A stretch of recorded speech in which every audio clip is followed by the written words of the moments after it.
Welcome to this Sparsholt College Group tutorial program podcast. In this episode, we will be looking at wellbeing issues and how to manage them.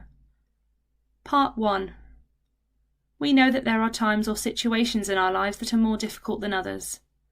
We believe talking about mental well-being can help you and those around you to be happier and healthier and more able to cope with the normal stresses of life. By the end of this episode, we hope that you will understand that there is no shame in having problems with your mental well-being. Be able to recognise signs of problems with you or your friend's poor mental health. Learn strategies for coping. Build up a resilience to overcome and manage mental health issues. And know where to go for help in college and outside of college. Our mental health is the same as our physical health. There will be times when you feel unwell and other times when you feel good. Understanding your moods, emotions and feelings are all part of looking after yourself, which helps you to feel healthy and able to cope with life events and stresses. The World Health Organization website describes healthy well-being as a state of well-being in which every individual realizes his or her own potential, can cope with the normal stresses of life, can work productively and fruitfully, and is able to make a contribution to her or his community. Sometimes things don't go quite as well. There may be signs that indicate that there are some mental well-being issues, and these can affect your mood, thinking, and behaviour. You should not be embarrassed if you feel that you are not coping with your feelings, emotions, and difficult situations. You should not be scared, shy, or too frightened to talk about your feelings. Knowing what to look for can be the first step in helping yourself or a friend towards finding a solution. There are many signs of poor mental well-being which may vary depending on the situation or occasion. These symptoms fall into 4 main categories.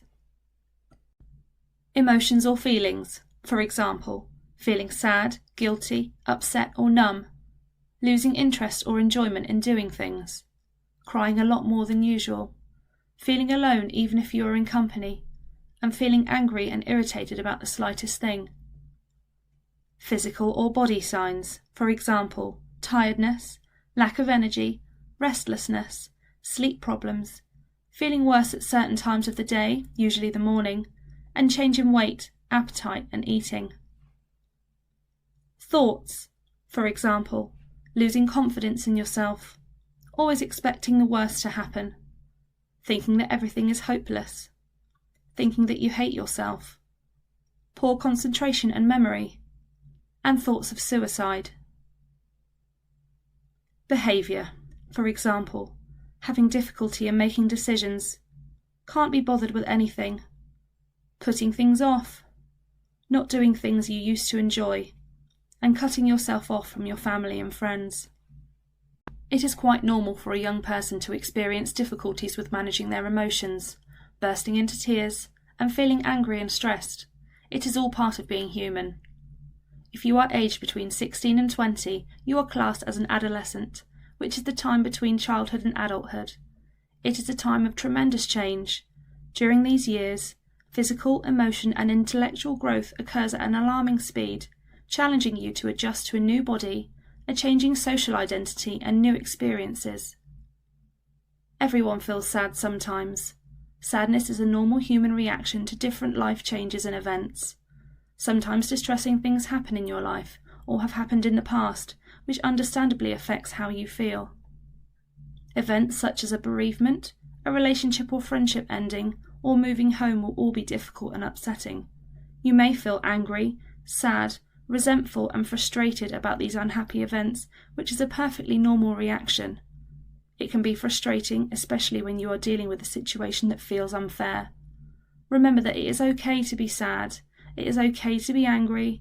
It's okay not to be okay in those situations. Let's now look at self-respect, self-confidence, and self-awareness.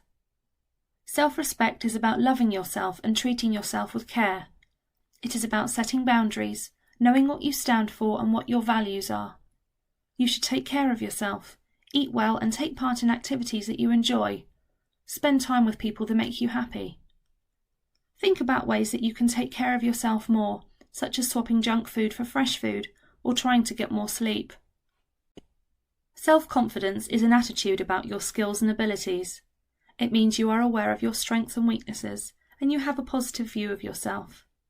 You set realistic expectations and goals, communicate well, and can handle criticism. Self-confidence helps prepare us for life experiences. When we feel confident, we are more likely to move forward with people and opportunities. Think about what you do well. For example, you may be a good listener or good at problem solving.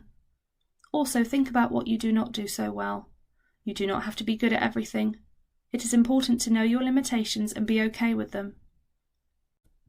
Self-awareness can help you manage your moods and emotions. It is helpful to know what sorts of situations or occasions have a negative influence on your feelings and emotions. You cannot change the situation, but you can work towards trying to change the way you react to them. Some situations or events can cause you to change your moods from good to bad, such as boredom, having no money, sitting an exam, giving a presentation, or arguing with a friend. We all have certain issues that affect the way we're feeling. Think about your issues and think about how you can manage your reactions. Talk to your friends and family. Sharing your feelings is really helpful. It is important not to confuse being in a bad mood with being depressed. We all have days when we feel down without there being an obvious reason. The way you think about things affects the way you feel, which affects the way you behave.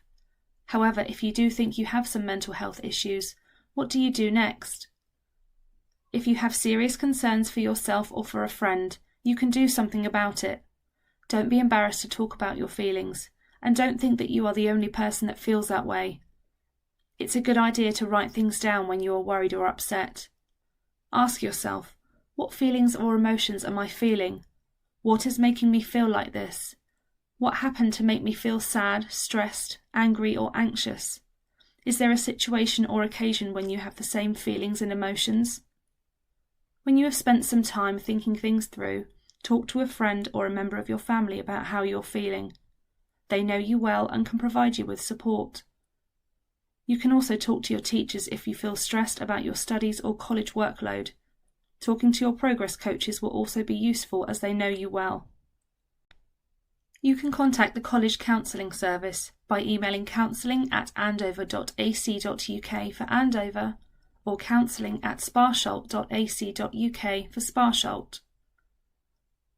On the Sparsholt campus, you can visit the Wellbeing team by going to the help desk in Student Services in the Mitchell Wing. They are open Monday to Friday during term time from 8:30 a.m. to 4:30 p.m. Call into Student Services or email Wellbeing Team Sparsholt at sparsholt.ac.uk. On the Andover campus, the Wellbeing team are situated near reception. They are open Monday to Friday during term time from 8:30 a.m. to 4:30 p.m. and you can contact them on wellbeingandover@sparsholt.ac.uk. It may be that your mental well-being has not been quite right for a long time and you have spoken to your doctor about your issues.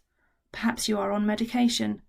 If so, it is important that you share these details with someone at college so that you are supported in the correct way. You can visit websites like Student Minds, Mind, Mood Zone, and Papyrus for more information. In this episode so far, we have looked at understanding that mental well-being will be good at times and not so good at other times. We have also learned that when unhappy events happen in our lives, it is okay to feel sad, angry, and upset. We have learned that moods, emotions, and feelings can change for a number of reasons, and we know where to go for help, support, and guidance. You can take a break here and come back later, or you can continue to listen to this episode for part 2.